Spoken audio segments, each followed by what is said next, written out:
I'll have to talk a bit about my background. I'm a jurist, so I'm a law graduate. Since the day I started working with migrants, with undocumented people, and with refugees in Lebanon, especially refugees in detention. So my job was to go and to document and monitor how many asylum seekers, refugees, and migrant workers are in detention in Lebanon, to document their personal narratives and their personal stories, because these people are invisible. They live in Lebanon, they die in Lebanon, and nobody hears of them. Nobody hears of their suffering, nobody knows of their deaths, and they are kept behind prison bars, always silenced. So this is how I started working. This is my first job, was to go and to turn around each detention center, each prison in Lebanon, and to gather information and lists about people who are in detention, their stories, how they came to Lebanon, what were they running from, what were the reason of their persecution, what has their lives been in Lebanon. I went to law school and for my graduation I had to work. So I started working with an NGO that worked with refugees and asylum seekers and migrants. And this is where I started to understand how the system works and the privileges, and that people have privileges, and that well, the borders are real, and that and how the system works, and how the system decides who to make visible and who to make invisible, and what stories are to bring out, and what stories are always kept in the silence. What does that mean actually? I kept working with people who are not citizens in the country, right? So, and people who are undocumented and who are always looked at as the cause of all evil. And this is the cause of all evil. Yeah, okay. This is so. Each problem in Lebanon, why is the economic situation bad? It's because of migrant workers and refugees and etc. etc. It's always. And where do these refugees come from? Well, these refugees come from a lot of places. When I started working, the refugees were mainly Iraqis, because the US had invaded Iraq. So when I started working, refugees were mainly Iraqis and Sudanese. Today, and Palestinians, of course, Palestinians. But today, the refugees are mainly Syrian refugees in Lebanon. And yeah. Yes, so during my work, I met with very interesting feminist and queer people, and this is how I learned about intersection, you know, there's an intersection of social class, of race, of gender, and feminism should take all these intersections into consideration. The feminism that I see is also a feminism that is pro-BDS, that is against pinkwashing, that is with sex worker, that does not consider sex work as something that should be criminalized, or that sex work is work, like domestic work is work. This is how I see feminism. What I was working on is to help getting the narratives of the narrative of these invisible people, the people made invisible, visible.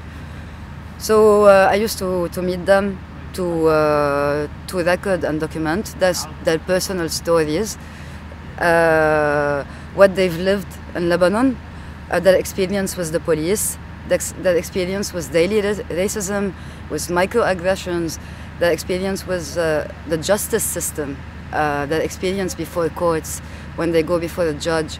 One would imagine that in front of a court, the story would be heard, right? That everyone who is in front of the court would have a chance to say their story. It's the right of defense. When you defend yourself, you're going to say your story. This is not the case with migrant domestic workers and refugees in Lebanon. They're not even heard before courts. Some of them gets deported before they even see a judge.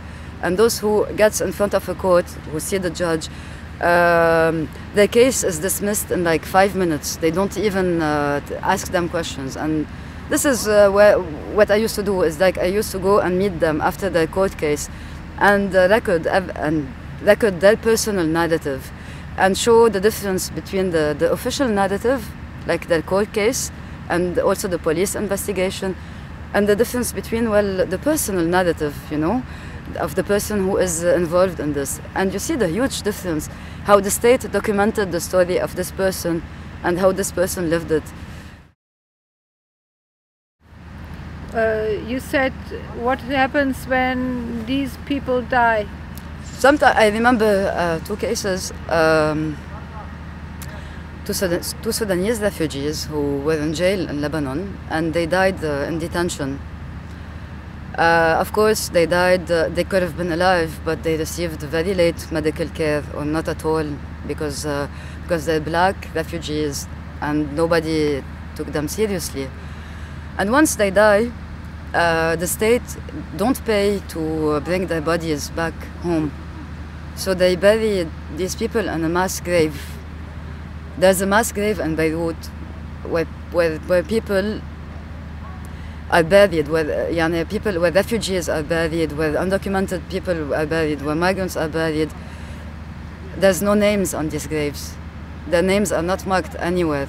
Their stories is completely invisible. They're unheard of, even in their deaths. You know, even on the grave. Usually on the grave, you write down the name, the date of birth, the date of death. Nothing. There's nothing at all. People don't even know there's a grave there. So, but usually this is what happens when a refugee, an undocumented person dies in prison, and they have no family. The state just bury them in a mass grave, and this is it for them. No. Yeah, so I don't work with this NGO anymore. I don't visit prisons anymore, but I still work on making the stories, the narratives of refugees and of migrant workers and undocumented workers heard in Lebanon. So how? Yeah. Okay. So we help in organizing counseling sessions, a lot of counseling sessions with migrants and refugees to talk about the legal system, what to do when someone faces arrest or detention or deportation. So I don't monitor anymore, but I share my knowledge, all the things I've learned about the system and how the system works. I share it with people. Mm-hmm. Yeah, and yeah. Do you have problems because of that? Personally, no, because I'm a Lebanese citizen, so I have this privilege. But but people like domestic workers who are organizing faces these problems. And for example, one of the domestic workers who was supposed to be here today but couldn't, she was a very famous organizer among the domestic workers community in Lebanon, and she organized the collective. She helped found an alliance, and she got deported because of that. Because the moment someone who, according to the state, is supposed to be invisible and is supposed to remain silent, the minute this person starts talking and becomes visible, the state doesn't want him or doesn't want her anymore in the country. So they consider that she's a rebel and that she's gonna make other people rebel. So they deported her. Capitalism and patriarchy, they feed are two systems that feed from each other, and they make each other stronger, right? I think that we should keep asking ourselves questions, and we should keep, like, sometimes doubting also in ourselves. We're not perfect beings, and we need to deconstruct a lot of what we've been taught, because not everything we've been taught is right. And I think that we shouldn't forget that privileges, the system of privileges, and this is something that we should be fighting against. And yeah, long live feminism. That's it.